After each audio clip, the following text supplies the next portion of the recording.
사랑하는 여러분, 오늘 우리는 잠시 일상의 분주함을 내려놓고 우리 존재의 가장 깊은 곳, 바로 우리의 마음과 생각에 관한 이야기를 나누어 보고자 합니다. 우리는 왜 때때로 믿음 안에서 기쁨을 누리다가도 어느 순간 무기력함과 우울감에 빠지게 되는 걸까요? 왜 하나님의 약속을 믿으면서도 현실의 불안 앞에서 쉽게 흔들리는 것일까요? 어쩌면 그 답은 우리가 미처 알지 못했던 우리 마음속에서 벌어지는 보이지 않는 영적 전쟁에 있을지도 모릅니다. 오늘 이 이야기가 여러분의 마음에 와닿는다면 이 영상을 공유하는 작은 행동이 누군가에게는 하나님의 은혜를 전하는 귀한 통로가 될 수 있습니다. 저희 채널을 구독해 주시면 저희가 계속해서 이러한 성찰의 시간을 만드는데 큰 힘이 됩니다. 이 말씀을 듣고 나누는 모든 분들 위해 하나님의 평강이 함께하기를 기도합니다. 성경은 하나님께서 우리를 당신의 형상대로 창조하셨다고 말씀합니다. 그렇다면 우리는 먼저 하나님의 본질에 대해 이해할 필요가 있습니다. 하나님은 한 분이시지만 성부, 성자, 성령의 세 위격으로 존재하시는 삼위일체의 하나님이십니다. 히브리어 원어 성경을 보면 창세기에서 하나님은 자신을 엘로힘이라고 칭하십니다. 엘로힘은 복수형 명사입니다. 그러면서도 주님은 한 분이시라고 말할 때는 단일한 개체가 아닌 연합된 하나를 의미하는 에하드라는 단어를 사용합니다. 이는 마치 우리가 한 가족이라고 말할 때 여러 구성원이 모여 하나의 공동체를 이루는 것과 같습니다. 바로 이 삼위일체의 신비처럼 하나님께서는 우리 인간 또한 영, 혼, 그리고 육, 이 세 부분으로 이루어진 존재로 만드셨습니다. 우리의 영은 하나님과 교제하는 통로이며 우리의 육은 이 세상을 살아가는 그릇입니다. 그리고 우리의 혼은 바로 우리의 생각과 감정, 의지가 머무는 마음의 영역입니다. 이 세 가지는 결코 분리될 수 없으며 서로 깊이 연결되어 영향을 주고받습니다. 예를 들어 마음에 극심한 스트레스를 받으면 의사들이 말하듯 우리 몸은 질병이라는 신호를 보내기 시작합니다. 영이 평안하지 못하면 마음이 불안해지고 그 불안한 마음은 다시 육체의 건강을 해칩니다. 이처럼 우리의 영과 혼과 육은 하나의 유기체처럼 긴밀하게 연결되어 있습니다. 십자가 위에서 예수 그리스도께서는 우리의 이 모든 영역을 구원하셨습니다. 그분은 우리의 영을 영적인 죽음에서 구원하셨고 우리의 육체를 질병과 연약함에서 구원하셨으며 또한 우리의 혼, 즉 마음을 우울함과 절망, 그리고 쇠약해지는 기억력으로부터 구원하셨습니다. 하나님께서는 우리의 영과 육체만 구원하시고 가장 치열한 전쟁터인 우리의 마음을 그냥 내버려 두셨을까요? 결코 그렇지 않습니다. 주님께서는 바로 오늘 당신의 마음을 치유하고 새롭게 하길 원하십니다. 세상은 우리에게 끊임없이 속삭입니다. 당신은 늙어가고 있어. 점점 기억력이 나빠지는 게 당연해. 우리는 이러한 세상의 소리를 너무나도 쉽게 받아들입니다. 하지만 하나님의 말씀은 무엇이라고 말하고 있습니까? 시편 기자는 그는 늙어도 여전히 결실하며 진액이 풍족하고 빛이 청청하니 라고 노래했습니다. 하나님은 우리가 나이가 들어감에 따라 쇠약해지는 존재가 아니라 오히려 더 깊은 지혜와 풍성한 열매를 맺는 시냇가에 심은 나무와 같은 존재가 되기를 원하십니다. 어느 날 새벽에 잠에서 깼을 때 문득 아주 오래전 알았던 한 사람의 얼굴이 떠올랐습니다. 그런데 아무리 애를 써도 그의 이름이 기억나지 않았습니다. 순간 나도 이제 늙었나 보다 하는 생각이 스쳐 지나갔습니다. 하지만 저는 그 생각을 받아들이지 않았습니다.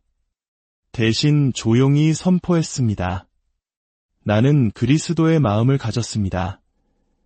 이 말은 신약성경 고린도전서에 기록된 바울의 고백입니다.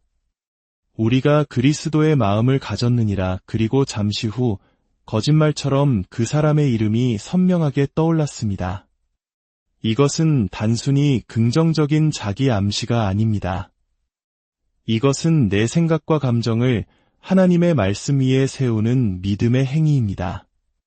나는 자꾸 잊어버린다고 말하는 대신 나는 그리스도의 명철한 마음을 가졌다고 선포하십시오. 그리스도의 마음은 결코 무언가를 잊지 않습니다. 당장 기억나지 않더라도 믿음으로 계속 선포할 때 하나님의 말씀은 반드시 우리의 삶의 현실로 나타나게 될 것입니다. 우리는 하나님의 형상대로 지음받았습니다. 태초에 하나님께서는 깊은 어둠을 보셨습니다. 하지만 정말 어둡구나. 점점 더 어두워지겠네 라고 말씀하지 않으셨습니다. 하나님은 어둠을 보시고 빛이 있으라 하고 말씀하셨고 그 말씀대로 빛이 생겨났습니다. 이것이 바로 믿음의 원리입니다. 우리는 문제의 어둠을 보고 그 어둠에 대해 말하는 존재가 아니라 어둠 속에서 빛을 말씀하시는 하나님의 자녀들입니다. 우리는 눈에 보이는 현실에 따라 살아가는 것이 아니라 보이지 않는 영원한 것을 믿음으로 붙잡고 살아가는 존재입니다. 요한복음 10장 10절에서 예수님은 아주 중요한 말씀을 하십니다. 도둑이 오는 것은 도둑질하고 죽이고 멸망시키려는 것뿐이요 내가 온 것은 양으로 생명을 얻게 하고 더 풍성히 얻게 하려는 것이라. 여기서 우리는 두 존재를 봅니다. 한쪽에는 우리에게 풍성한 생명을 주시기 위해 오신 예수님이 계시고 다른 한쪽에는 우리의 것을 훔치고 죽이고 파괴하려는 도둑, 즉 사탄이 있습니다. 여기서 우리가 주목해야 할 것은 도둑의 행동 순서입니다. 그는 죽이고 파괴하기 전에 반드시 먼저 훔치는 일을 합니다. 그렇다면 이 도둑이 우리의 삶에서 가장 훔치고 싶어하는 기중품은 무엇일까요? 한 도둑이 부잣집에 침입했다고 상상해 보십시오. 그가 산더미처럼 쌓인 휴지를 훔치려 할까요? 아닐 겁니다. 그는 작지만 가장 가치 있는 것, 다이아몬드나 보석, 현금과 같은 것을 노릴 것입니다. 영적인 세계에서도 마찬가지입니다. 사탄이 우리에게서 훔치려는 가장 가치 있는 보석은 바로 하나님의 말씀입니다. 예수님께서는 마태복음 13장에서 씨 뿌리는 자의 비유를 통해 이 사실을 명확히 설명해 주셨습니다. 아무나 천국 말씀을 듣고 깨닫지 못할 때는 악한 자가 와서 그 마음에 뿌려진 것을 빼앗나니 이는 곧 길가에 뿌려진 자여. 사탄이 우리의 건강을 해치고 관계를 파괴하고 재정을 무너뜨리기 전에 그는 반드시 먼저 우리 마음에서 하나님의 말씀을 훔쳐가야만 합니다. 그는 우리 마음에 심어진 치유의 말씀, 축복의 말씀, 평강의 말씀을 빼앗아 가려고 혈안이 되어 있습니다. 왜냐하면 그는 아주 작은 말씀의 씨앗이라도 일단 마음에 뿌리내리고 자라나기 시작하면 그 어떤 단단한 콘크리트 같은 절망적인 상황도 뚫고 나올 수 있는 폭발적인 생명력이 있다는 것을 너무나 잘 알기 때문입니다. 그렇다면 사탄은 언제 우리 마음에서 말씀을 훔쳐갈 수 있을까요? 바로 우리가 말씀을 듣기는 듣되 깨닫지 못할 때입니다. 주일 예배에 참석하고 성경을 읽고 설교를 듣는 것만으로는 충분하지 않을 수 있습니다. 중요한 것은 그 말씀을 깨닫는 것입니다. 여기서 깨닫다로 번역된 헬라어 원어는 수니엠이라는 단어입니다. 이 단어는 단순히 지식적으로 이해하는 것을 넘어 여러 조각의 정보를 하나로 꿰어 맞추어 전체적인 그림을 보는 통찰력, 즉 하나님께서 주시는 영적인 깨달음을 의미합니다. 흩어져 있던 퍼즐 조각들이 맞춰지며 아하 하고 무릎을 치게 되는 순간과 같습니다. 예수님께서는 좋은 땅에 뿌려진 씨앗에 대해 이렇게 말씀하십니다. 좋은 땅에 뿌려졌다는 것은 말씀을 듣고 깨닫는 잔이 결실하여 어떤 것은 100배, 어떤 것은 60배, 어떤 것은 30배가 되느니라. 보십시오. 30배, 60배, 100배의 열매를 맺는 비결은 바로 말씀을 깨닫는 것에 있었습니다. 더 놀라운 사실은 예수님께서 이 깨달음이 치유와 직접적으로 연결되어 있다고 말씀하신다는 점입니다. 이는 그들이 마음으로 깨달아 돌이켜 내게 고침을 받을까 함이라. 이 구절을 원어의 뉘앙스를 살려 다시 읽어보면 마치 만약 그들이 깨닫기만 한다면 나는 그들을 고칠 수밖에 없다라고 말씀하시는 것처럼 들립니다. 하나님의 말씀을 듣고 보고 묵상하여 그 말씀이 마침내 마음에 떨어져 순이에미의 깨달음이 임하는 순간 하나님의 치유는 필연적으로 임하게 되는 것입니다. 구약의 잠언 기자인 솔로몬도 동일한 원리를 이야기합니다. 내 아들아, 내 말에 주의하며 내가 말하는 것에 내 귀를 기울이라. 그것을 내 눈에서 떠나게 하지 말며 내 마음 속에 지키라. 그것은 얻는 자에게 생명이 되며 그의 온 육체의 건강이 됨이니라. 하나님의 말씀을 얻는 과정은 명확합니다. 첫째, 말씀에 주의를 기울여야 합니다. 둘째, 귀를 기울여 들어야 합니다. 셋째, 눈에서 떠나게 하지 말아야 합니다. 이는 마음의 눈으로 말씀을 끊임없이 그리고 상상하는 것을 의미합니다.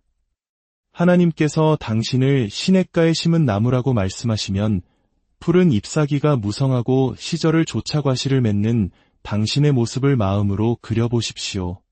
마지막으로 그 말씀을 마음 깊은 곳에 간직해야 합니다.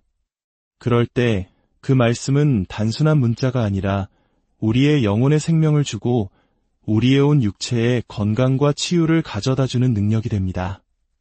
사랑하는 여러분, 올해를 하나님의 말씀을 그 어느 때보다 깊이 깨닫는 한 해로 삼으시길 축복합니다. 소설책이나 자기계발서도 유익을 주지만 하나님의 말씀 속에 담긴 신적인 생명력과는 비교할 수 없습니다. 악한 원수는 당신이 하나님의 말씀을 깨닫는 것을 두려워합니다. 당신이 교회에 나와 말씀을 듣는 그 자리에 있는 것 자체를 방해하려 할 것입니다. 하지만 속지 마십시오. 당신의 삶을 변화시키고 기적을 일으키고 막힌 문을 열고 당신에게 필요한 모든 치유와 회복을 가져다 주는 것은 오직 살아있는 하나님의 말씀뿐입니다. 이제 말씀을 마치며 기도하겠습니다. 사랑과 은혜의 하나님 아버지, 오늘 우리에게 생명의 말씀을 허락하시니 감사합니다. 세상의 소리에 무뎌진 우리의 귀를 열어주시고 현실에 가려진 우리의 눈을 열어주시옵소서. 당신의 말씀을 읽고 들을 때마다 성령님께서 조명하여 주셔서 순이에미의 깊은 깨달음을 얻게 하옵소서. 그 깨달음이 우리의 마음에 심겨져 싹이 트고 자라나 우리의 생각과 감정을 치유하고 우리의 육신의 건강을 더하며 우리의 삶의 30배, 60배, 100배의 풍성한 열매를 맺게 하여 주시옵소서. 우리를 너무나 사랑하시는 우리 주 예수 그리스도의 이름으로 간절히 기도드립니다.